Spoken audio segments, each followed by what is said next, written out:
जादुई 3 लहंगा का जादू। बिहार के लुक्का गांव में सोनी अपने सौतेली माँ शोभा के साथ रहती थी। शोभा बहुत दुष्ट औरत थी। वह सोनी पर बहुत अत्याचार करती थी, उससे घर का सारा काम करवाती और उसके बदले उससे बचा खुचा बासी खाना देती थी। एक बार की बात है, सोनी को देखने उसके रिश्ते वाले आ रहे थे, लेकिन सोनी के पास एक भी कपड़े पहनने के लिए नहीं थे। मैले फटे पुराने कपड़े पहनती थी। वही सोनी अपनी सौतेली माँ से कहती है, माँ मुझे आज रिश्ते वाले देखने आ रहे हैं, पर मेरे पास तो एक भी कपड़े नहीं है पहनने के लिए। यहीं पास के बाजार से कोई एक सस्ता सा लहंगा दिला दो ना माँ। वह लोग मुझे ऐसे देखकर क्या सोचेंगे, ऐसे में तो मेरी शादी भी नहीं हो पाएगी। अच्छा, महारानी को शादी करने की बड़ी जल्दी पड़ी है। वैसे मेरे पास तुम्हारे लिए पैसे नहीं है कि मैं तेरे को लहंगा दिलाऊं, जो है वही पहन ले। शाम को लड़के वाले सोनी को देखने आते हैं। सोनी को इतने मैले कपड़े में देखकर नापसंद कर देते हैं और वापस चले जाते हैं। सोनी को ये सब देखकर बहुत दुख होता है और वह दुखी होकर नदी किनारे चली जाती है और बैठकर रोने लगती है। तभी अचानक देखती है नदी में एक बूढ़ी औरत डूब रही थी। बचाओ बचाओ, अरे कोई मेरी मदद करो, वरना मैं डूब जाऊंगी। बचाओ बचाओ की आवाज सुनकर सोनी बूढ़ी औरत को बचाने के लिए बिना सोचे समझे नदी में कूद जाती है और बूढ़ी औरत को लेकर नदी से बाहर निकलती है। बूढ़ी औरत सोनी से बोलती है, मेरी जान बचाने के लिए बहुत बहुत धन्यवाद बेटी। बेटी तुम इतनी दुखी क्यों हो? सोनी उस बूढ़ी औरत को अपने पर बीती सारी बातें बता देती है। ये सब जानकर बूढ़ी औरत सोनी से बोलती है, मैं अपनी कुटिया पर जाने से पहले तुमको कुछ देना चाहती हूँ बेटी। मेरी बात को ध्यान से सुनो। सामने वाली पहाड़ी के नीचे एक बड़ा संदूक है, उसमें 3 जादुई लहंगे हैं। तुम जाकर उन्हें ले लो। लहंगे जादुई हैं, वह हर मुसीबत में तुम्हारी साथ देगी। यह सुनकर सोनी बहुत खुश हो जाती है। बूढ़ी अम्मा वहाँ से चली जाती हैं। फिर सोनी उस पहाड़ी के नीचे जाती है। उसे वहीं जादुई बक्सा दिखाई देता है। वह जब उसे खोलती है तो देखती है कि उसके अंदर तो 3 लहंगे रखे हुए थे। अरे ये तो कमाल हो गया, उस बूढ़ी अम्मा ने तो बिल्कुल सही बात कही थी, बाकी यहाँ 3 लहंगे हैं। तभी तीनों जादुई लहंगे हवा में उड़ने लगते हैं। तभी पहली जादुई लहंगे बोलती है, कहो सोनी तुम्हें क्या चाहिए? मुझे एक प्यारा सा खूबसूरत घर चाहिए। तभी घर बनकर तैयार हो जाता है। फिर दूसरी जादुई लहंगे बोलती है, कहो सोनी तुम्हें मुझसे क्या चाहिए? मुझे इतनी दौलत चाहिए कि मैं खुद के साथ अपने जैसे गरीब और जरूरतमंद लोगों की मदद कर सकूं। तभी दूसरे लहंगे से ढेर सारा रुपया पैसा और सोने चांदी का ढेर लग जाता है। फिर तीसरी जादुई लहंगे बोलती है, सोनी तुम्हें मुझसे क्या चाहिए? मुझे अब कुछ नहीं चाहिए, मुझे तो सब कुछ मिल गया है। मैं आपसे अपना वरदान वक्त आने पर मांग लूंगी। सोनी तीनों लहंगे के साथ अपने घर में खुशी खुशी रहने लग जाती है। वह गरीब लोगों में धन दौलत दान करती है, जिसके बदले लोग उसकी बहुत तारीफ करते हैं और उसे खूब सारा प्यार और आशीर्वाद देकर जाते हैं। इधर उसकी सौतेली माँ शोभा को ये सब पता चलता है तो वह आग बबूला हो जाती है। सोनी के हाथ इतना बड़ा खजाना लगा है, तभी तो वह इतने दिनों से घर नहीं आई और अपना अलग से घर बनाकर मजे से रह रही है। मैं आज ही उसके घर जाकर सच्चाई का पता लगा कर आती हूँ। उसी दिन शोभा सोनी के घर जाकर उस पर नजर रखने लगती है। तभी वह देखती है, अरे इसके पास इतना सारा धन दौलत कैसे आ गया? ऐसा ही चलता रहा फिर तो ये सारा धन गरीबों में ही लुटा देगी। नहीं नहीं, मैं ऐसा नहीं होने दूंगी। मैं आज रात में ही उसके घर पर जाकर सारा धन चोरी कर लूंगी। फिर रात होते ही शोभा सोनी के घर में घुस जाती है। तभी वह देखती है कि सोनी तीनों लहंगे के सामने बैठी हुई है और उनमें से ढेर सारा रुपया पैसा निकल रहा था। अच्छा तो ये बात है, ये तीनों लहंगे जादुई हैं, इसी की मदद से सोनी इतनी अमीर बनी है।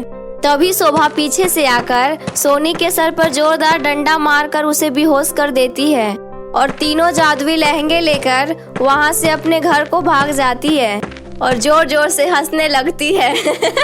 अब मैं भी इन जादुई लहंगे की मदद से बहुत अमीर बन जाऊंगी। अब चलो जादुई लहंगे, मुझे खूब सारा सोने के सिक्के और हीरे मोती दो। इतना बोलकर शोभा सोने चांदी आने का इंतजार करने लगती है। तभी तीनों जादुई लहंगे से एक रोशनी बाहर आता है और शोभा की आंख की रोशनी चली जाती है। वो पूरी तरह से अंधी हो जाती है। तभी तीनों जादुई लहंगे में से 3 डंडे बाहर आते हैं और शोभा की खूब पिटाई करते हैं। हाय मैं मर गई रे, हो गया, रुको मत मारो, बहुत दर्द हो रही है।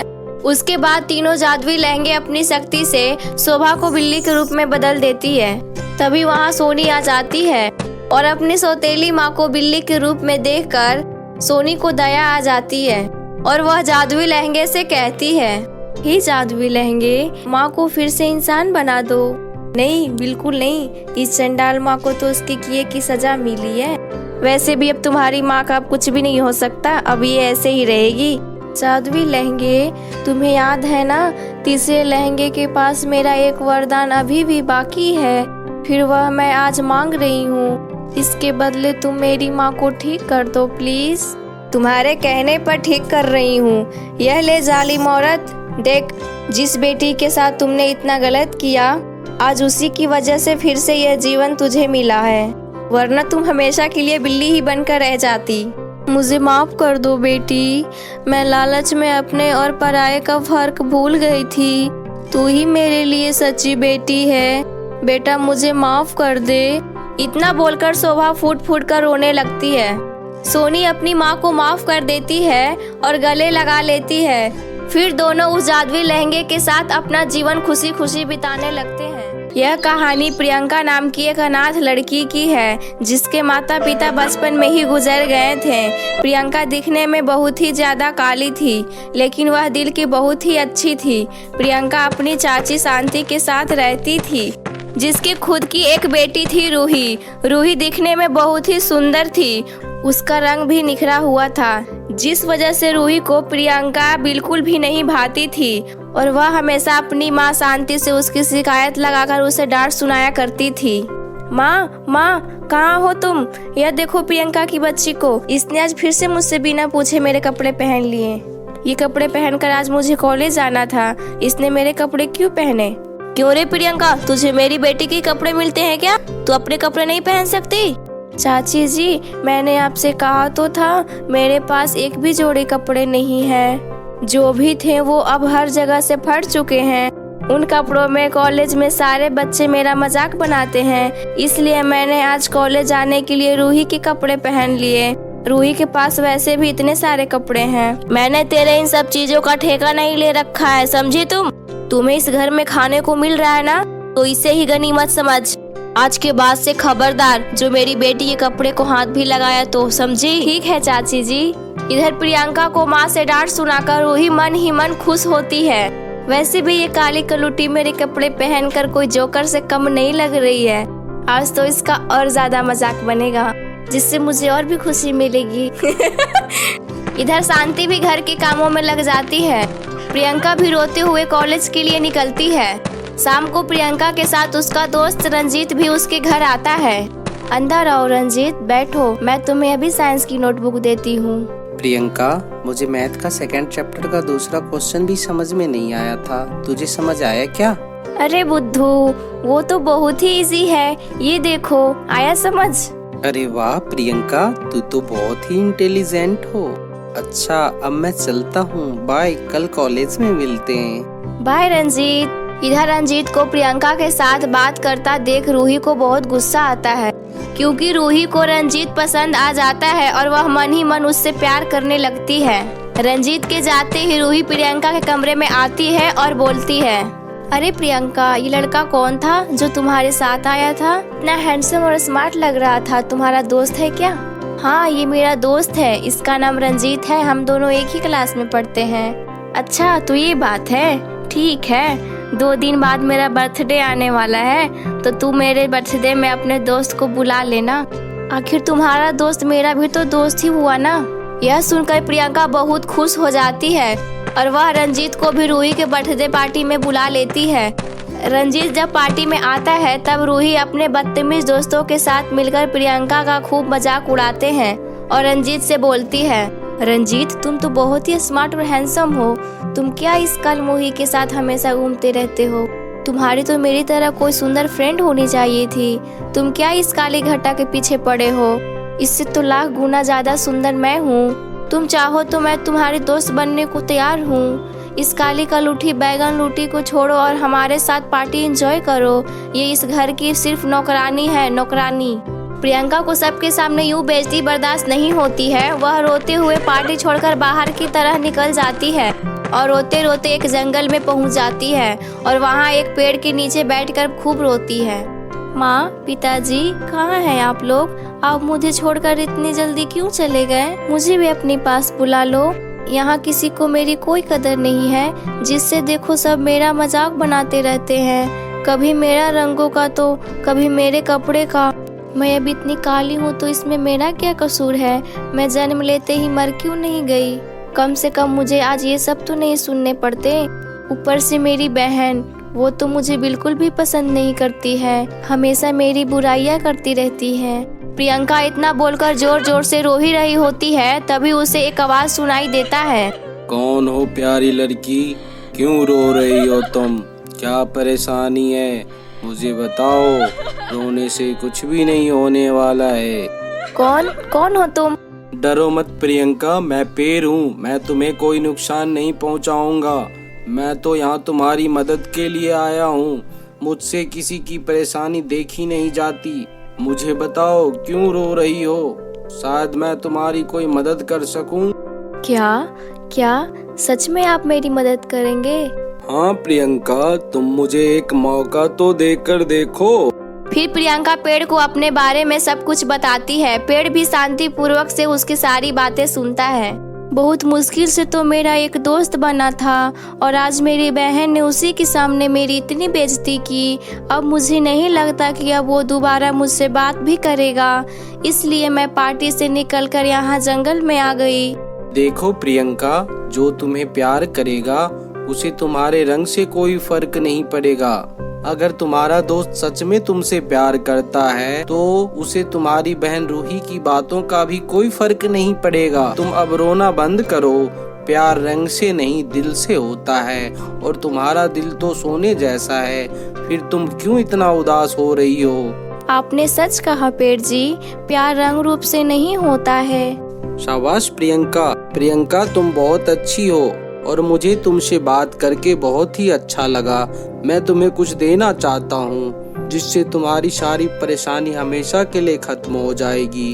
इतना बोलकर पेड़ एक खूबसूरत लहंगे के घर में बदल जाता है और बोलता है, सुनो प्रियंका, तुम इस जादुई लहंगे के घर के अंदर आ जाओ। इस घर के अंदर तुम्हारे लिए सारी सुविधाएं होगी। तुम्हें जो कुछ भी चाहिए अंदर तुम्हें वो सब मिलेगा। प्रियंका पेड़ की बातें सुनकर बहुत खुश हो जाती है और वह खुशी से उस जादुई लहंगे के घर में अंदर चली जाती है। जब वो अंदर जाती है तब वो वहाँ देखती है वह उसकी जरूरत की सारी चीजें थी जो उसे चाहिए थी। जादुई लहंगा का घर अंदर से बहुत ही खूबसूरत होता है। उस घर में तरह तरह की सुंदर सुंदर लहंगे, गाउन, जरूरत की सारी चीजें थे। प्रियंका उसमें से एक सुंदर सा गाउन लेकर उसे पहन लेती है। गाउन पहनते ही एक चमत्कार होता है और प्रियंका एक बहुत ही खूबसूरत लड़की में बदल जाती है। उसका काला रंग गोरे रंगों से निखर जाता है और वह बहुत ही खूबसूरत लगने लगती है। अरे वाह, ये तो चमत्कार हो गया। मैं कितनी सुंदर दिख रही हूँ। मुझे यकीन नहीं हो रहा कि यह मैं हूँ। थैंक यू जादुई लहंगों का घर। तभी प्रियंका को एक और आवाज सुनाई देती है। प्रियंका, तुम चाहो तो हमेशा के लिए इस घर में रह सकती हो, लेकिन अभी तुम्हें अपनी बहन रूही के पार्टी में जाना चाहिए। हाँ, सही कहा है आपने। मुझे अभी रूही की पार्टी में जाना चाहिए। इतना बोलकर प्रियंका पार्टी में वापस अपने बहन के घर पहुंचती है। पार्टी में सभी लोग प्रियंका को ही देखते रह जाते हैं और रंजीत की तो आंखें फटी की फटी रह जाती है। रूही प्रियंका को देखते ही अपनी माँ शांति से कहती है, माँ देखो तो ये काली भूतनी कितनी सुंदर और गोरी लग रही है। अचानक से इसे क्या मिल गया जो ये इतनी सुंदर हो गई? मुझे भी नहीं पता, ये तो सच में गोरी हो गई। क्या लगाया कल मुही तूने अपने चेहरे पे? अब तू ही बता दे। चाची जी, सब बताती हूँ। फिर प्रियंका ने अपनी चाची से जादुई लहंगे के घर के बारे में बताया। लेकिन चाची जी, मैं उस घर में अकेली नहीं रहना चाहती। मैं चाहती हूँ कि आप लोग भी मेरे साथ उस जादुई लहंगे के घर में रहें। आखिर मैं आप लोगों के बिना कैसे रह सकती हूँ। यह सुनकर शांति और रूही की आंखों में आंसू आ जाता है। मुझे माफ कर दो बेटी, मैंने तुम्हें कभी अपनी बेटी की तरह प्यार नहीं किया। मैंने हमेशा तुम्हें भला बुरा कहा है, तुम्हारे साथ इतना बुरा व्यवहार किया, फिर भी तुम हम सब के बारे में इतना अच्छा सोच रही हो। तुम धन्य हो बेटी, मुझे माफ कर दो। मैंने हमेशा आपको अपनी माँ समझा है। अगर आप मुझसे ऐसे माफ़ी मांगोगी तो मुझे अच्छा नहीं लगेगा। आज से मैं ही तुम्हारी माँ हूँ। आज से मेरी एक नहीं 2 बेटियाँ हैं। इतना बोलकर शांति प्रियंका को गले से लगा लेती है और वह फिर सभी एक साथ मिलकर हंसी खुशी उस जादुई लहंगे के घर में जाकर रहने लगते हैं। जादुई कंगन और सैंडल का जादू। सोनाली और पूनम दोनों बहुत ही अच्छी सहेली थी। दोनों में बहुत ही घनिष्ठ दोस्ती थी। दोनों का इस दुनिया में कोई नहीं था। दोनों सगी बहनों की तरह मिलजुल कर रहती थी। सोनाली और पूनम दोनों कंगन बेचने का काम किया करती थी। सोनाली दिखने में बहुत सुंदर थी, वहीं पूनम सांवली और छोटी हाइट की थी, जिसका लोग अक्सर मजाक उड़ाया करते थे। लेकिन सोनाली हर वक्त पूनम के लिए ढाल बनकर खड़ी रहती। एक दिन सोनाली और पूनम कंगन बेचने जा रही थी, तभी उसे गांव की कुछ लड़कियां उसे देखकर कहती है, अरे सोनाली, ये क्या अपने साथ इस काली नाटी पूनम को लेकर घूमती रहती हो? ये इतनी छोटी है, ये तुम्हारी मदद करने की जगह उल्टा तुम्हें ही इसका ख्याल रखना पड़ता होगा। हाँ सोनाली, थोड़ा ध्यान से देखना, बेचारी कहीं गुम न हो जाए, छोटी हाइट की जो है। तुम्हें हमारी फिक्र करने की कोई जरूरत नहीं है, तुम अपना ख्याल रखो, समझ गई? और आइंदा से मुझे समझाने की कोशिश मत करना, वरना मैं तुम लोगों को ऐसा समझाऊंगी कि जिंदगी भर याद रखोगी। अब तुम लोग चलो यहाँ से, निकलो। क्यों सबसे झगड़ा मोल लेती रहती हो? सोनाली, उसने गलत ही क्या कहा? अब मैं नाटी और काली हूँ तो सब नाटी ही बोलेंगे ना? क्यों कहेंगे? उनको ये हक किसने दिया? यहाँ किसी को भी किसी का मजाक उड़ाने का कोई हक नहीं है, और खास करके कोई मेरी सहेली का मजाक उड़ाए, मुझे ये हरगिज बर्दाश्त नहीं है। ऐसे ही बातें करते हुए दोनों सहेली कंगन बेचने चली जाती है। ऐसे ही दिन बीत रहे थे। एक दिन पूनम का जन्मदिन आया। Happy birthday my sweet heart, तुम जियो हजारों साल। थैंक यू सोनाली, काश हम लोगों के भी माँ बाबा जिंदा होते, फिर कितना मजा आता ना, हम सब साथ मिलकर बर्थडे मनाते। वो तो है, पर छोड़, मैं हूँ ना, मैं तुम्हारे बर्थडे सेलिब्रेट करूँगी। आई लव यू सोनाली, तुम मेरे लिए मेरे अपनों से बढ़कर हो। मैं बहुत खुश नसीब हूँ कि तुम मेरी दोस्त हो।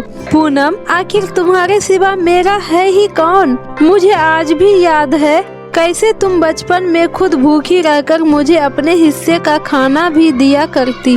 तुमने भी बहुत कुछ किया है मेरे लिए। अगर उस दिन तुमने मुझे उस कचरे के डब्बे से उठाकर अपने साथ अपने घर नहीं लाती तो शायद आज मैं इस दुनिया में नहीं होती। मैं आज जो भी हूँ सब तुम्हारी वजह से हूँ।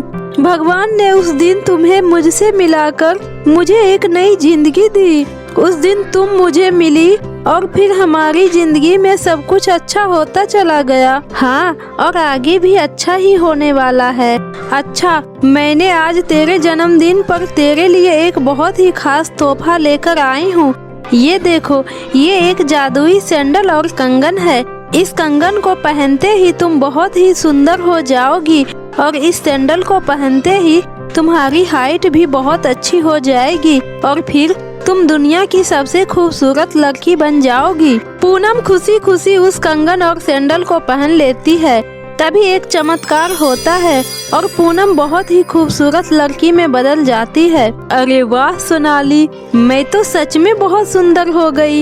ये तो वाकई जादुई कंगन और सैंडल है। आखिर ये तुम्हें कहाँ से मिला? आज शाम को मेरी दुकान पर एक परी आई थी, मैंने उन्हीं से ये तेरे लिए लिया है। Thank you so much Sonali, सच में तुम मेरे लिए कितनी सोचती हो। और फिर दोनों कंगन बेचने चली जाती है। सोनाली, तुम यही दुकान का ध्यान रखो, मैं पानी लेकर आती हूँ, पीने का पानी खत्म हो गया है।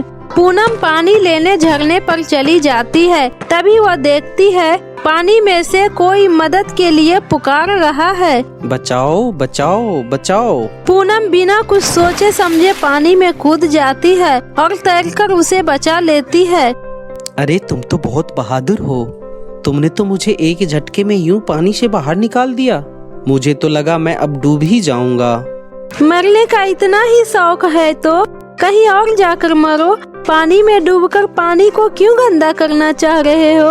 हम गांव वाले इसी पानी को पीकर अपनी प्यास बुझाते हैं। अरे आपसे ये किसने कहा कि मुझे मरने का शौक है? वो तो मेरा पैर फिसल गया था, वरना मरना तो मेरी डिक्शनरी में है ही नहीं। By the way, my name is Rahul Panchal and you? Poonam बिना उसकी बातें को जवाब दिए वहाँ से मटका लेकर चली जाती है। हे सुनो, अपना नाम तो बताती जा। हेलो हेलो, ये तो अपना कंगन भी यहीं छोड़कर चली गई। अरे अपना कंगन तो लेती जाओ। राहुल को पूनम को देखते ही उससे प्यार हो जाता है। आँखों में सादगी, दिल में प्यार, मुझे बरसों से जिस लड़की का था इंतजार, वो लड़की तुम ही हो। मैं तुझे हर हाल में पाकर रहूंगा। उधर पूनम पानी भरकर अपने घर चली जाती है। राहुल पूनम को ढूंढते जा रहा होता है। तभी एक तेज गाड़ी उसकी तरफ आ रही होती है। सोनाली उसे देखकर उसे बचाने के लिए उसे दूसरी तरफ धक्का दे देती है और राहुल दूसरी तरफ जा गिरता है। ओह हेलो मिस्टर, देखकर नहीं चल सकते हो क्या? अंधे हो या जिंदगी से प्यार नहीं रहा? हाँ, प्यार को ही ढूंढने आया हूँ मैं। क्या? कुछ नहीं, मैं ये बोल रहा था कि आपके गांव की सारी लड़कियां क्या इतनी खूबसूरत होती है? सोनाली शर्मा जाती है और बोलती है, शहर का हर लड़का क्या आपकी तरह मासूम और भोला होता है? अब मेरा डायलॉग मेरे पे ही बोल रही हो। Very smart. अच्छा, आप मेरा एक काम करोगी? मैं इस शहर में किसी को नहीं जानता। क्या आप मुझे अपने गांव में कहीं एक रूम दिलवा सकती हो, या आप मुझे उस कंगन वाली लड़की से मिलवा दोगी जिसकी मुझे तलाश है? बहुत तेज हो, लड़की देखी नहीं कि मेरे घर तक पहुंचने का ख्वाब देख लिया। और तुमसे ये किसने कहा कि मैं कंगन बेचती हूँ? जाओ जाओ, ये पूरा गांव ही कमरे से कम नहीं है। किसी भी पेड़ के नीचे रात गुजार लेना। जी धन्यवाद। वैसे मेरी जान बचाने के लिए आपका बहुत बहुत शुक्रिया। सोनाली को राहुल पहली नजर में ही अच्छा लगने लगता है। तभी उधर से पूनम आती है। क्या बात है, बड़ी खुश नजर आ रही हो? कुछ नहीं, बस ऐसे ही। अगले दिन जब पूनम कंगन बेच रही होती है तभी राहुल वहाँ आता है।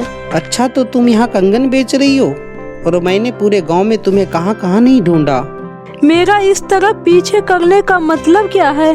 देखो मिस, जो भी हो, पहली बात तो ये, आपका कंगन उस दिन नदी के किनारे छूट गई थी, वो देनी थी।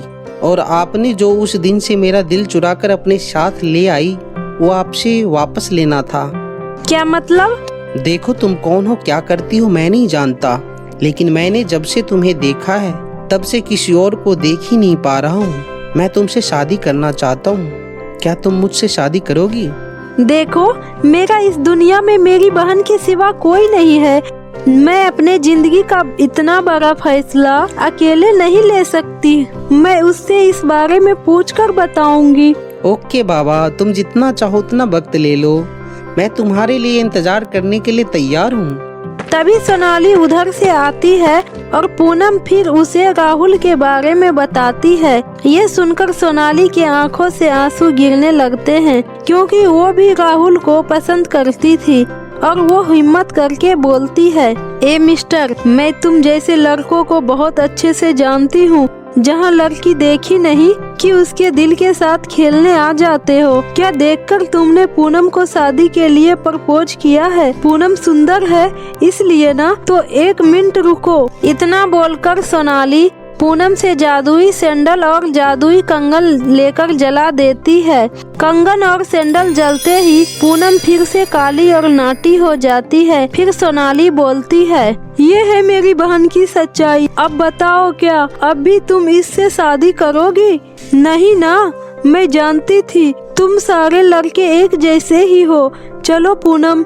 एक मिनट रुको सोनाली, मैंने पूनम को दिल से अपनाया है। मुझे उसकी सुंदरता से कोई लालच नहीं है। अच्छा हुआ तुमने मुझे पूनम की सच्चाई बता दी। मेरे दिल में पूनम के लिए अब तो और भी ज्यादा प्यार बढ़ गया है। पूनम, मैं तुम्हारे सूरत से नहीं बल्कि तुम्हारे सीरत का कायल हूँ। और सोनाली, मैं तुमसे वादा करता हूँ कि मैं कभी तुम्हारी बहन को किसी प्रकार की कोई दिक्कत नहीं होने दूंगा। मुझे कोई भी जादुई सैंडल और कंगन की जरूरत नहीं है। राहुल की बात सुन के सोनाली कहती है, मुझे माफ कर दो राहुल, मैंने तुम्हें गलत समझा। तुम मेरी प्यारी बहन के लिए बिल्कुल परफेक्ट हो। और फिर बड़ी ही धूमधाम से पूनम और राहुल की शादी हो जाती है। मेरी प्यारी दोस्त, ये लो तुम्हारा तोहफा, जादुई सैंडल और कंगन। हाँ, मेरी तरफ से तुम्हारे शादी का तोहफा है। मैं नहीं चाहती कि फिर से तुम्हें कोई नाटी और काली कहकर चिढ़ाए। इसके बाद पूनम सोनाली के गले लगकर उससे विदा लेती है और अपने शादीशुदा जिंदगी राहुल के साथ सुखमय पूर्वक व्यतीत करती है। फिर कुछ दिनों बाद राहुल के दोस्त से सोनाली की शादी हो जाती है। अब वह भी खुशी खुशी रहने लगती है।